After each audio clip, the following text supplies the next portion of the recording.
Welcome to Martech Legacy. I'm your host, Varsha Sarkar, and we have yet another episode here. This episode is titled The Role of Emotional Storytelling in Tech Ads. Our guest for today is Dathesh Rao, who is the brand marketing and paid media lead APAC at IBM. Dathesh is a committed brand evangelist and a firm believer in the power of brands with a vast experience across various categories and industries. Having spent considerable years both on the agency and client side, he believes every day is a brand new day and an opportunity to do something great.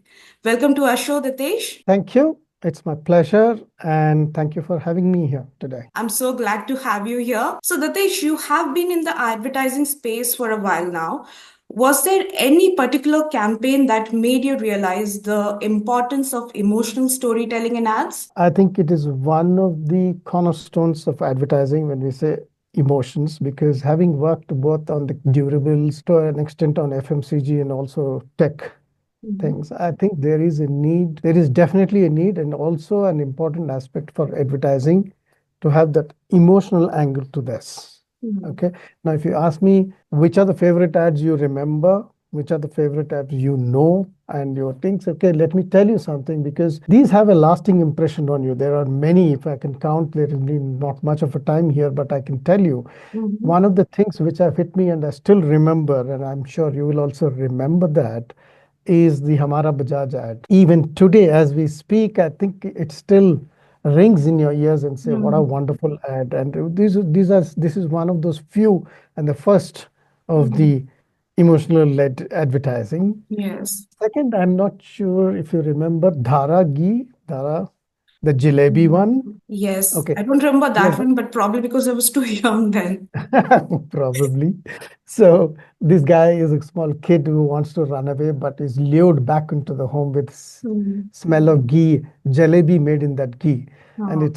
it beautifully showcases the emotions there. And obviously Asian Paints, because it's Mhm. moved away from being a paint brand to what it can do to your house, and Mhm. it's a reflection of a personality. My favorites have always been Titan and Tanishq brands when it comes to emotions, Mhm. because both the brands took a high point in terms of conveying the product attributes, product importance, and how it can be a part of your life, Mhm. both in watches and in jewelry. I think one of the key, my all-time favorite, is the second marriage, where the Tanishq jewelry is Yes, showcased. that's my favorite too. I think one of this path-breaking, and thanks to kudos to the client as well as the agency to have made that, because it takes guts. Hmm. It takes guts, it takes commitment, it takes conviction to showcase Mhm. that and attach that to your brand. It's not Right. easy. Well, since I'm in B2B, I always admire Google showcase its emotional advertising. Always, if you look at all these products, each one is integrated the product so well into their communication. It's not funny. Even Google, for that matter, shouldn't need not have advertised emotionally, but how Mhm. they brought in the search aspect to the story of two friends Hmm. coming together in two different countries, which are divided by such a tension Yes. and such, and the daughter and the children around the house make it happen thanks to Google. Hmm. So there is so much of emotional aspect to this, and I'm sure if you, or anyone, I would remember very aptly this commercial, not because of what the product said, Hmm. but because of how it showcased the human responses, human emotions, and because we relate to them, Right. isn't it? We relate to them, and we are so happy to see those things come alive, and we see each one of us in those frames many times. Hmm. I Right. think these are the things. Definitely wonderful. So, Natish, tech ads often lean towards logic and the features of the product. So, how do you balance emotional storytelling with the technical aspects of a product while dealing with tech ads? It's important. That's a great question. Unfortunately, let's not even talk about balance. Hmm. First things first, we don't even have an emotional thing in any of the tech ads seen so far. Hmm. I've been noticing and I've been working in the last 6 years, but I haven't seen a right balance. Not leave alone balance. There is not Hmm. even an emotional angles to it. Hmm. The problem is that we have been trained, conditioned, Mm-hmm. to think as the B2B guy. And first of all, in many of forums, I have said this and I still, I've been very vocal on this.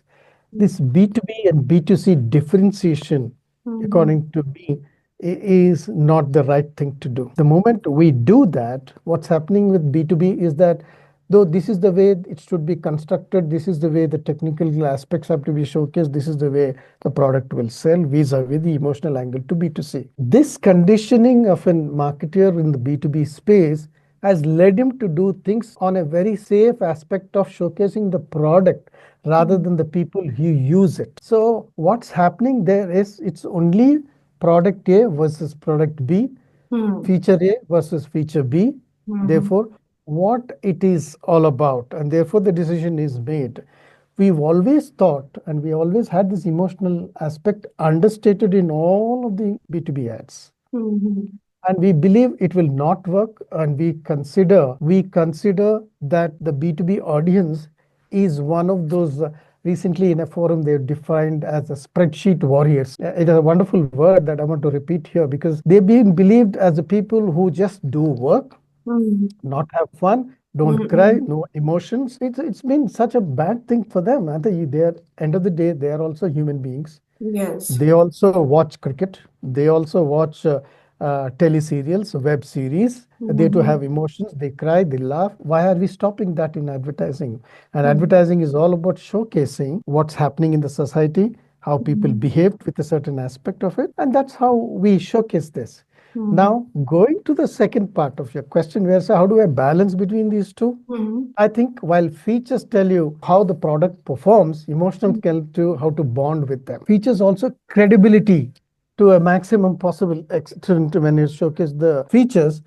It's also showcase the innovation part to it, Mm-hmm. whereas emotion actually builds that connection. Mm-hmm. Can we look at balancing these two in a way puts across both the angles in a nice way? I wouldn't say 50-50% to this, 60-40 to this. I think choose the right balance to that.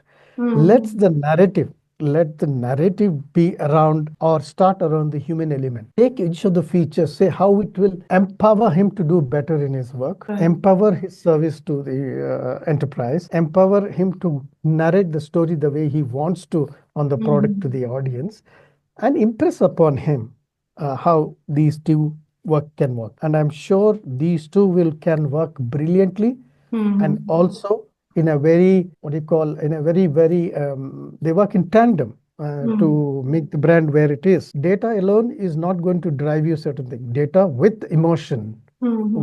would work wonders. Build a narrative that you can relate to. And look at the advertising of Monday.com if you get it. And I'm sure the Mm-hmm. path has been already broken in the US where Work Monday.com, Workday, Oh, all these guys have gone the route, putting emotion in that without sacrificing on the attributes of the products or the features of the product.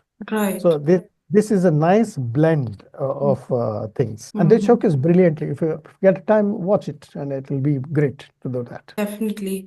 But like Datesh, what you have said about the B2B space, most people who are in the B2B space, they will argue that tech ads are often made for the rational decision makers. So have you found emotional storytelling to be just as effective in the B2B advertising space as B2C? I believe so. This is my take, and this is my personal point of view. I Mm-hmm. think there is immense space, there is immense opportunity for us to explore this angle to that, the emotional Mm-hmm. angle to that. If people are able to remember, let's take a B2C. Let's take Mm-hmm. B2C. And in the last 1 week, you look at the number of ads you've seen, see which one do you remember best. And I'm sure it will be one of those things which has touched your heart and not the one which is. Would you actually say Vim detergent would touch your heart and say it's when it's showing its attribute about washing the dishes very clean? But that's No. that's the way things are. It's completely Yes. led by rational reasoning. Yes. But if you tell me something story that touches my heart, you Mm-hmm. will remember it. And this is what Yes. I'm meaning when I want to get back to B2B audience, Mm-hmm. connect with the people. B2C, again, I'm coming back to the thing, even though there are rational decision makers, Mm-hmm. first things, Let us understand these are the people who buy from people. Emotions, like I said before, emotions drive memory and action. Mm-hmm. They keep on, they remember. Even if I'm able to remember today a Bajaj ad, Mm-hmm. Amara Bajaj is the most iconic scene of the guy looking at the vehicle's mirror and brushing his hair. Yes. So even today, that picture is so live in me because it was so relatable. And Mm-hmm. third thing is it brings about the brand differentiation. If you look at it, Varsha, if you look at four fintech products, let's say SaaS products, if you look at it, Mm-hmm. each one serving the same purpose. And there are four different companies actually selling you this. They're coming from a brand angle to sell you a product which is a SaaS. There is Yes. no differentiation. There is no differentiation. Mm-hmm. Which one would you buy? Which one would you trust? The ones whose ads touched your heart, for say One is example, the Google Pay ads that are coming up. anything for that matter. It is saying that there is some amount of fun, there's some amount of Mm. emotion, there is some amount of Reality. connection, Yes. reality, there is a connection that Hmm. happens to me. So, in an era where brands have become products, Hmm. okay, there is no differentiation. When Right. there is no differentiation, I would go with the person whom I'm connected with, Hmm. familiar. Right. So it is emotional storytelling is if you look at any advertising for that matter of a Hmm. tech product, it will tell you it will reduce 70% of your work time from this to this. Now imagine if it is savings for a random figure of 70%, it may not happen, but Hmm. I'm just telling you, you will save 70% of your time. We will ladder it in an emotional way to tell you how best you can utilize that 70% of your time. That is the emotional angle to that. Right. Right. Right. So I would say you will with this product you will be better sitting at home and watching your favorite program versus sitting in office with the Hmm. same kind of level. So which one would you touch with which one would touch you the most? Of course, the second one where you're talking about what can you do with the free time. That is what the empowering power of an emotional led communication to you. That's exactly we have just gone in conclusion that rational B2B should be like this. Mhm. B2B audience is like this. We will have to tell them A, B, C, D, Yes. period, and wait for things to happen. Oh. Imagine earlier it used to be very easy for us Hmm. to go and sell a tech product because the tech product is not evolved so much. The Hmm. purchase cycle was less. The Hmm. purchase, they used to welcome cold calls, they used to Hmm. welcome people, and all those things used to happen. It was easy for us to do things because features led. Now, Right. like I said, when there is 10,000 products coming and 10,000 messages coming to you on a Hmm. day-to-day basis, and your sales cycles are more than 18 months thing, how do you Hmm. sustain that interest in the brand? How do you tell people that this is, hey, I'm here, I'm always for you, I'm looking after you. This is what the peg needs to be on a long-term basis. And Right. I'm proud that IBM has been doing this for a long time. If you go back from 1993 to 2008, and Hmm. every piece of communication was one of those things which had a story to it. The most iconic ads, if you've seen, go back to the history of things. So one print ad example I will take. Hmm. Nobody was sacked for choosing IBM. There was a print ad on server called the Nobody Was Sacked for Hmm. choosing IBM. Look at the confidence of the brand. Look at the confidence it gives to the audience about choosing the right one. Right. Nobody was sacked because it performs. Just Hmm. look at the angle that is being created, not telling that this server will has this cooling power, this has so many Hmm. features, this is so many things. It didn't say anything about that. Those were all Right. the support system. How will it affect the piece of communication Hmm. to an individual who's going to use it? So Hmm. it comes and tells you nobody has been sacked for this. So you don't worry. This is Yes. best of the best. So that's what is the power of emotional things on that. So, Datesh, have you ever run an experiment where you tested an emotional ad versus a fact-based one, and what were the results that you got from them? Well, I can tell you during my agency days, I've done a lot of emotional vis-a-vis the Hmm. current space where we used to celebrate lot of story-led advertising, but of late Mhm. we've been quiet on those things for various reasons, budget Mhm. being one of them. And the belief in the technology that these days everyone believes data, personalized thing, everything is great. But Mhm. I'm saying, how is it converting to your? It's not about conversion to me, it Mhm. is about loyalty to the brand. Right. So when I bring the next set of product, I should be able to connect with them very freely.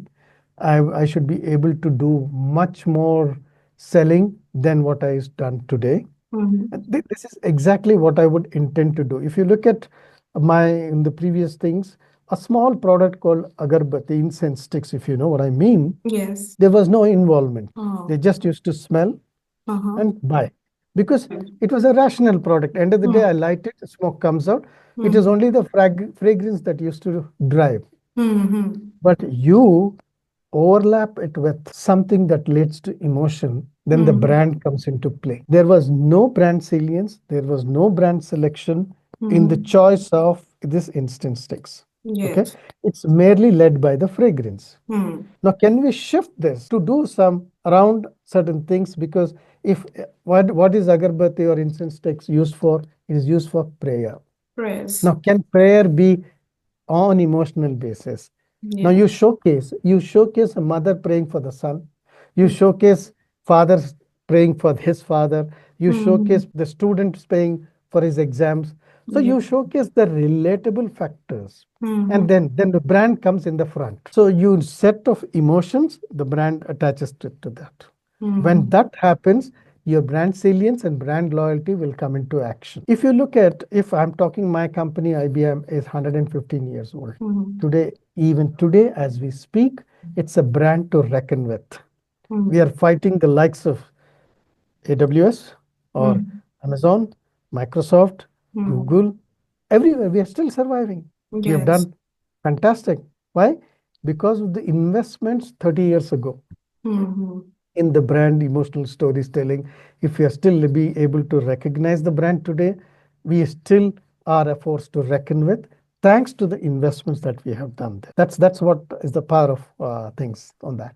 Definitely. I hope I've answered your question there. Yes, yes, yes. Beautifully answered. And the main point that I'm seeing here is, mistake that most people are making is separating B2B audience from B2C, whereas these are the same people that are buying the regular B2C products. So their mindset will be the same when they're making purchasing decisions for their company. And I think that's a He great will point. he will treat the product as well as a product that he's buying for his regular household things. Yes, yes, Now, if you go exactly. and ask him, yeah, I know, but if I connect with him, I put a hand on his shoulder and say, I am your friend. Mhm. I will give you the best of the products. You don't have to worry. And I will connect with you because I know you very well. Right. I know you very well, what you need, what you want, and what I can do for you. So the problem is we are harping on only the attributes of the product without giving a proper narrative to it. Yes. We are only showcasing, I am somebody is saying 70% better, somebody is saying 71% better. Now, who's better Mhm. between these two? Yes. I have to decide. But Mm-hmm. if that is the case, the brand will come into play.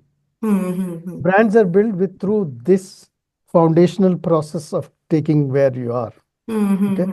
Any category, I'm making an overall statement saying that any category will have to work on its foundation, placing the brand as well as the audience together, Mm-hmm. because when the audience aspiration, the product attributes of the brand comes to play and merge, these Mm-hmm. aspirations and attributes of the product merge, then we have a winner on hand.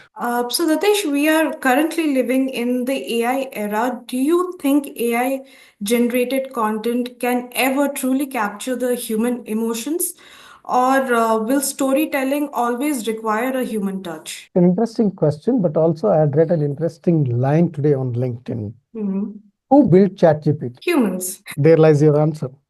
Right. Who built it? We built it because we wanted a tool that will Mm. listen to us. Right. Who is the driving force with the AI? We. Yes. Now, with AI, content is only facilitating that it's thinking what you want and it's delivering what you want. But Hmm. it is not saying this is right or this is right. It's Yes. giving you what exactly you have asked for. So, in short, I would say AI is a tool which you have to very meticulously, very smartly use it in such a Hmm. way that it gives you what you want. Hmm. But having said that, that we are the ones who will actually direct it in such a way that includes how our lived experiences have been, how Hmm. our cultural nuances, how and what are cultural nuances and how it influences. And we only have the deep human empathy. It will not bother about whether the guys Hmm. are crying or not. It will give you what it wants. Yes. Okay. While it can analyze vast amounts of data, but it's you who will decide what is good data, what is bad data. But it will still lack the genuine personal touch that you will Yes. give it. Yes. Okay. And people are talking about AI generated images, AI generated videos and all. But what it helps is what you could not achieve through your physical process, you Hmm. are able to achieve it by wonderfully crafting your prompts in such a way that it comes there. Yes. Makes But sense. the handle and the pilot are you. Hmm. So I'm not too worried about AI coming in anywhere. It only Hmm. increases better ways to work, better ways to create content, better ways to create things. But Hmm. again, the control is in your hand. So I'm not to worry about that AI coming into this. And it is only a thing that helps you do better So I guess than the creative thought process, the power of thinking creatively is with us, is just making the rest of it easier for us. it's more an enabler. So Yes. today you can dream much more complex scenarios than you used Hmm. to do, which you will Hmm. not achieve through a physical photography, let's say. Yes. Yeah. But you can create. Imagine you want to showcase a Diwali explosion in such a way which you're not able to do the way. Hmm. But in a continuous experimentation process, you can drive those things and get it. Yes. But having said that, I don't think it would help create. I don't know if you remember this AI was fed the most famous ad about Okay. its feature, about its thing, and it came out with an ad which said something very rationally as we speak on the same topic. It's a Hmm. very interesting topic. It starts with some rational features on this and says it doesn't make sound, it doesn't do this, doesn't, it's a very safe car. So it came out with an ad which said that in Hmm. comparison to what was actually developed by the agency way back. The Hmm. agency which developed the ad said the only noise you will hear in this car is the ticking of the clock. Hmm. So, which puts everything to rest. The ability of the car to drive beautifully, slow, clear, no sounds, perfect shock absorbers, Hmm. great comfort. It said everything in one line. Then, if you look at ads, it may not be able to create an ad something like, we are number two, therefore we work harder. Hmm. Hertz rent-a-cars, the competition between those cars. Hmm. It's like that, you know. You can't create those kind of lines with AI. Yes. Thank you, Datesh, for this wonderful conversation. I personally enjoyed it a lot. Got to learn quite a bit about your experience. And, the main takeaway for me is not to segregate the B2B audience from the B2C. And it's very important, I feel, for people to understand and realize that. Thank you once again for coming to our show. With this, we conclude our today's episode. If you have liked this, then please do like and subscribe. Until next time.